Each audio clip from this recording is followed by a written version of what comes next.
Welcome into the Bruce Arians Show. Casey Phillips here with head coach Bruce Arians. And I thought after last week, we talked about that Chicago was the turning point on the penalties, that we had a whole party in here about it. We talked about how last year that was the case. It seemed like last week that was the case. What happened? Why did the penalty dance go backward? Yeah, just a lot of lack of discipline. And 5 personal foul penalties, and all were legit. And, Devin got 3. And, going into this game, we showed a film on how this referee called roughing the passer. And obviously we didn't listen. And, so it was something that we obviously have to correct if we're going to do what we think we can do as a football team this year. That sounds like both the best and worst case scenario as a coach, where you get to say, I told you so, and that it legitimizes why they need to listen in meetings. But it's also the worst case that you're like, we talked about this in meetings, right, and it still didn't happen. So it does feel like penalties are that thing that they know they're not supposed to do. You guys coach them not to do, and yet it is still a challenging thing. It feels kind of intangible of how to fix it. Do you know strategy-wise moving forward of some tangible things to try to change it? I think it's just a commitment by the players. There are going to be some post-snap penalties that happen. Tom holds the ball that long, there's going to be a holding penalty sometimes. But the personal foul penalties, the taunting penalties, they have to disappear. And speaking of kind of the taunting stuff, it just felt like overall it was a pretty chippy game. There were some emotions that got involved. A couple different guys had some interactions with Gardner Johnson, which, we know he kind of has a little bit of a reputation of that. So when you see that it is such an emotional game, and maybe the division rival has something to do with that, as a coach, do you try to get ahead of that? How do you try to manage the emotions where you like that they're fired up, but you don't want to let it get out of control? Yeah, we talked about it all week, and obviously didn't talk enough about it because it did get out of control for us, not them. And, it was more of a one-sided thing. And that had a big decision on how this game played out. And when we look at Brady's game, I mean, it's such an interesting one because he, at this point, has 25 touchdown passes, which is the 6th most through this point in the season in NFL history. He has now, all these games of 4 more touchdown passes to break a new NFL record. So it had the 4 touchdowns, but then there were 3 turnovers. So how do you evaluate his game looking at all sides of it? Yeah, it was like you said, really good, really bad. The 2-minute situation where he's been outstanding. We failed this week through 2 picks, and there was a blatant holding on that one pick on Chris Godwin coming out of his route that wasn't called. But we can't turn it over in 2 minutes. And I felt very, very confident at the end of the game with a minute and whatever it was, and one timeout, we were going to go kick a field goal, win that game, and we just make a bad decision. And there were, a couple sacks, especially at the end of the game. But overall, how did you feel the offensive line played? I mean, I know the run game didn't quite get going as it had, but that's also, I'm sure, situational in terms of you guys playing from behind. But so looking at the O-line specifically, how did you feel like they played? I think up until the last 3 plays, they were outstanding. Yeah, that's a hard place to play. The noise. I think we had 1 false start, but that wasn't on the offensive line, and they blocked really well. The run efficiency was good. We didn't run it that many times, but the pass protection, for the most part, Tom had all day sometimes back there. And Giovani Bernard actually ended up with the longest running play of the season for the team at 24 yards, and he also adds a touchdown. And I wanted to hear your thoughts on his game and the way that he was able to contribute in some ways in slightly different ways than usual. We're not used to hearing that, he breaks this huge run, that we're used to his receiving side of things. So what did you think? Yeah, it was a great play to start the 2-minute drive. We get the long run, we're at midfield, and then turn around, throw the interception. And but I thought Gio had a heck of a ball game. And he now has 3 touchdown catches on the season, which is the first time a Bucs running back has had at least 3 since 2015. How important is that element of his game, even when there are some games that he isn't necessarily getting as many targets or as many snaps, to have a guy like that when it shows, obviously the Bucs have not had a guy that is a running back that is also a receiving threat in the end zone in quite some time? Yeah, it's a big addition to us in the red zone. When you have that one mismatch, when you have all those other guys out there, and then you get that one mismatch that Gio can exploit, Byron's done a good job of putting him in position to be successful. And I'm sure that if you'd been asked to place a wager on who would score, go-ahead potentially touchdown in a game, that Cyril Grayson would have been number one, right? That's the one that all the bettors in Vegas should have known to go for. So tell us about what it was like to watch that 50-yard touchdown pass to him, and how he was even in a position where you guys said you trusted him in such an important situation after just getting called up a couple days ago. Yeah, it was a play that, in practice looked so good, and then you knew they were going to double Mike, and Chris was involved, so they got all the attention, and Cyril's so fast, he ran right by him, and I didn't expect him to be that wide open, but the play looked so good in practice, it was one of those ones you can't wait to call, and I thought Byron called it at the perfect time. Yeah, and speaking of Mike, we know whenever it is the Saints, they know how to double, and they know how to, Marshawn Lattimore seems to know how to play Mike really well, and he still had a really great game knowing how much attention they put on him. He had only 2 targets for quite a while, but then 40-yard touchdown play, even with the pass interference by Lattimore, that still made that catch. So looking at the way that they play him, how did you see Mike still be able to rise above and have a good game? Yeah, I thought Mike was open a bunch. And I think sometimes Chris was having such a big game. As a quarterback, you get a little enamored and you stay away from a guy. But Mike really owned him in this game. And it was a shame because we were wide open for a touchdown. And he got grabbed, and again, no call. That knocked him off that would have been another big 50-yard touchdown. And so I thought Mike played really well. Yeah, and Godwin did.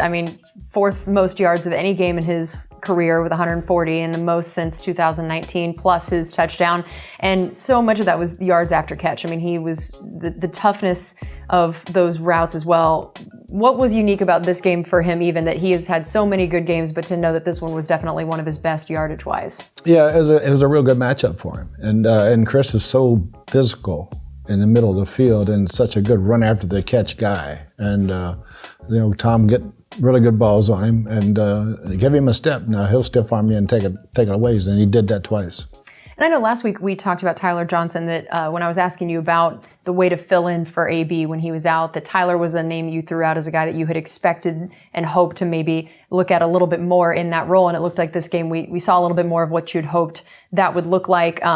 He was the second highest receiving yardage guy you had on the team behind Chris after that. So what worked well for him in this particular game, and maybe even had grown from last week to where it was like, yeah, this is what we'd wanted to see from him? Yeah, again, outside and inside. He's another big body with great hands, and he did have one unusual drop at the end. But no, Tyler's gotten better and better, and we trust him.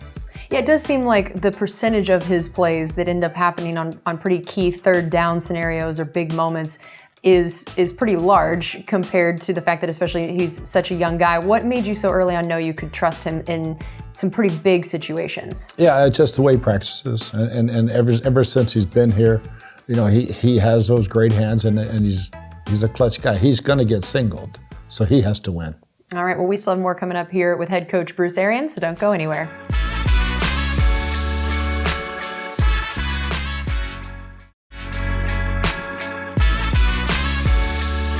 Welcome back into the Bruce Arians Show. Casey Phillips here with head coach Bruce Arians.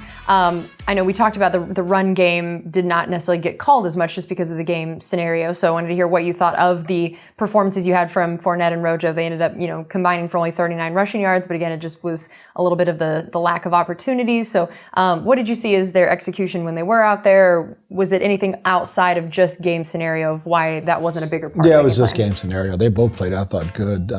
Rowe really ran hard. Would have loved to seen him get that block on that screen pass because I think he got a big chunk there. But, and Lenny played solid. Both of them did a good job in pass protection also. There was the one moment where, we have playoff Lenny, Lombardi Lenny. I thought we were going to have quarterback Lenny in that one play. I know that did not end up however it was drawn up. So what was the goal with that play there and the reasoning for calling it at that point? It's something that you practice gadget plays, and then after about 4 weeks of practice, okay, it's ready for a game. And it was a throwback to the quarterback, and we had both receivers wide open. But 94 did a great job and snuffed it out. And for Gronk, I feel like we kind of felt like we had the triumphant return. He'd missed some games. And then, unfortunately, he had to go out again basically around halftime, only kind of, a little bit of playing time in there. What went into the decision of looking at him this last couple weeks and thinking he was ready, and then what happened injury-wise during the game and just where we think he's at now coming out of the bye week? Yeah, it was just going to be red zone stuff, and he jumped out there and got in on a running play and back spasmed up, and it's just residual from the ribs, and so he got a week off now, and hopefully he'll be ready for Washington. And I know that it did look like that one red zone attempt. Was that an indicator to you, especially even before the back spasm, that maybe just wasn't quite 100%? It felt like that's a play that Gronk usually wins. Was that a bit of an indicator for you guys? Yeah, a little bit. I mean, he's made that catch 9 out of 10 times, and he was not himself. And Darden got another shot in there as the return guy, and also a few looks actually out there as a weapon to be used in the offense. How did you feel like his game went? He's getting better and better. I thought he handled all the punts and the kickoffs extremely well. Good communication. Tried to hit a home run on the one punt, just take what he couldn't get, and he probably had a 10-yard return. But I like where he's at. And how about his ability out there as a wide receiver? How do you see that improving, and the way that you feel like you would like to be able to use him? Is it a thing where even with AB back, you still would like to see him, or is it more of just filling in for right now? It's just his continued growth. And we had some things in the plan we didn't use that we'll save and use it again next time. All right, well, we still have more coming up here on the Bruce Arians Show. Going to continue talking about that Saints game and also look ahead to the bye week and how the team will use that. So don't go anywhere.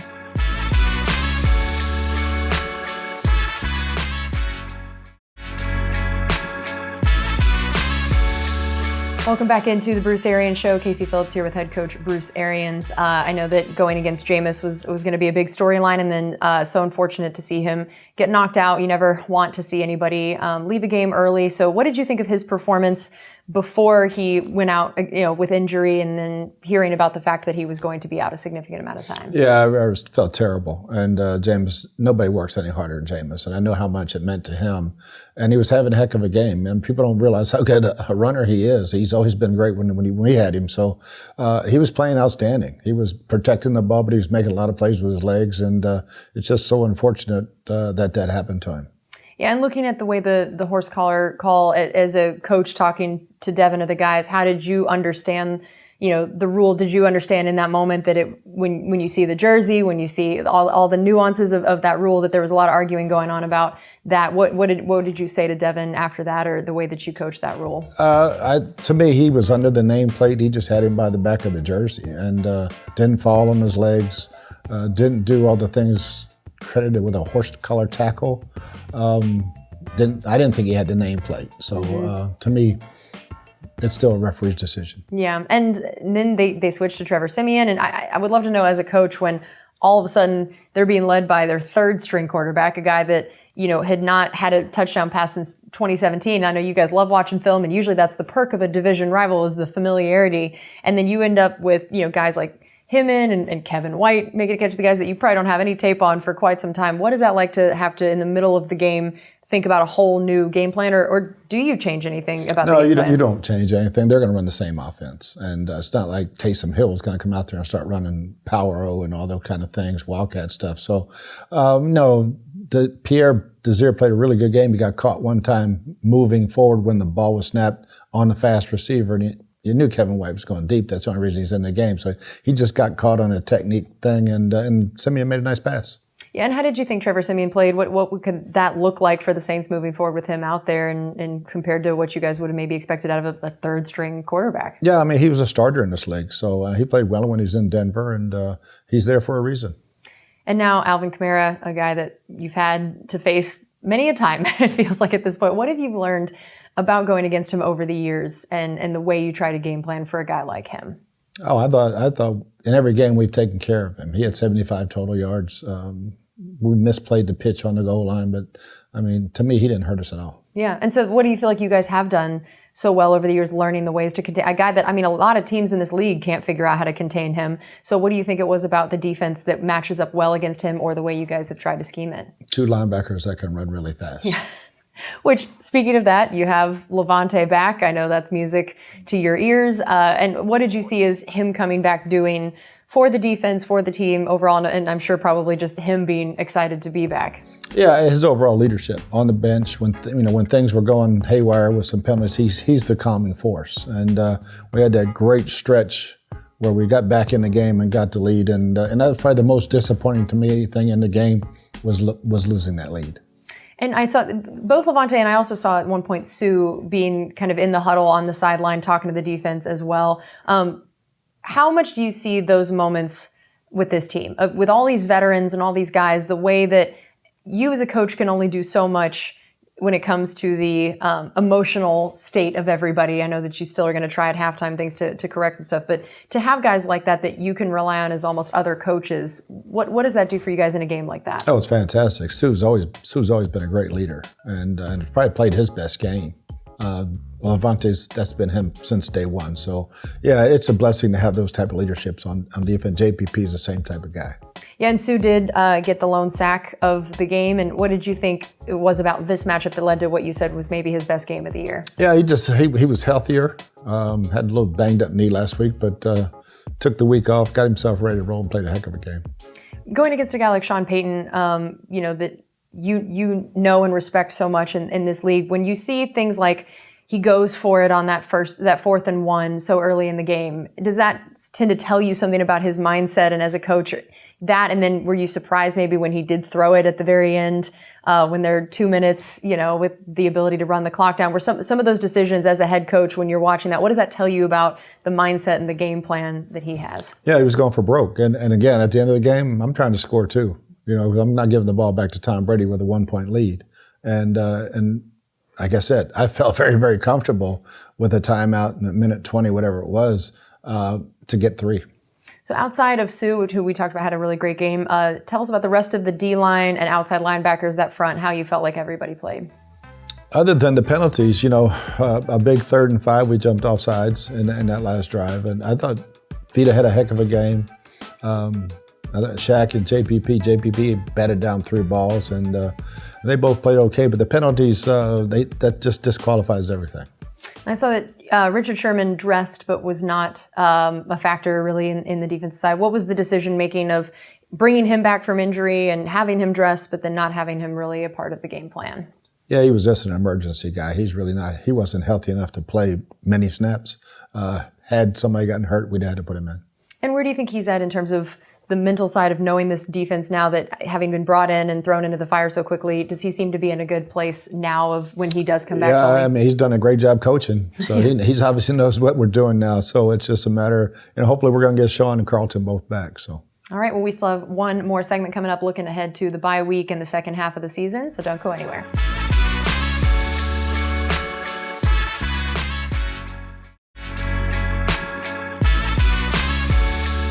It's time for our final segment here on the Bruce Arians Show. Casey Phillips here with head coach Bruce Arians. Now with the bye week, I know last year the bye week was so late.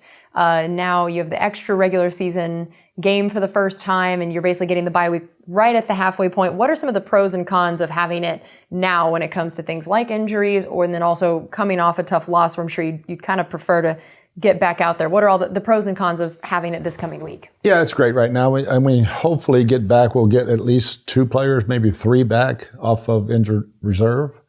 So it's coming at a really good time. Washington has their bye week, so nobody's got anything extra on the other guy. So I think it's really good right now. We've got 9-game stretch, and there's nobody we can't beat, and there's nobody that can't beat us. So we've got to clean some things up and get ready for the stretch run. How do you, as a coach, tend to use the bye week for you and your staff at large? What do you guys do in terms of scheduling and when you work, when you rest, and what you tend to focus on? Is it looking ahead already to the next game? Is it more self-scouting? What's the biggest help for you as a coach? Yeah, with computers now, you self-scout yourself each week. So that's just an ongoing process. But then the bye week, you take some time and you look at some things and some players, how are we going to get this guy more touches? How are we going to do this? And then hopefully it all pans out and you go on a run like we did last year. But for this week, it's rest. It's mental rest and physical rest for our guys, because it is going to be a grind 9 games in a row. And even though there's no technical halfway point anymore now that it's an odd number of games, we're going to just call this the halfway point. It's an easy way to do that. And if you were to just give a halfway grade for offense, defense, special teams, what would you say that is at this point? I would think as a team it's a B. I think that was a game that we got beat at the Rams. We didn't play very well out there. This one, we beat ourselves pretty badly. And so defensively, it's so cyclical right now, game week to week. Like you said, Bears, no penalties this week. It's an inconsistent football team right now. And once we find our consistent level, I like where we'll be. All right. Well, thank you so much. Enjoy your bye week. Very well earned. And thank you guys for being with us. This has been the Bruce Arians Show.